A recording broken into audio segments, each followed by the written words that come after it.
In order to set up messaging and chats on your Google Business profile, you'll navigate to business.google.com, select your profile, and then you will go to Messages. And here you can see that this is turned off currently.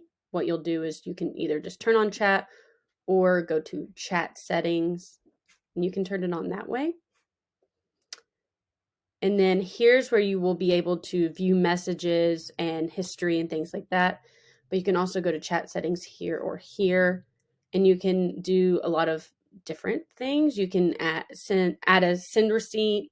You can customize a welcome message.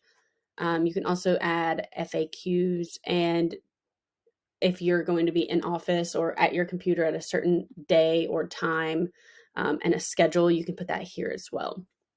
So you can navigate all of this in the message section.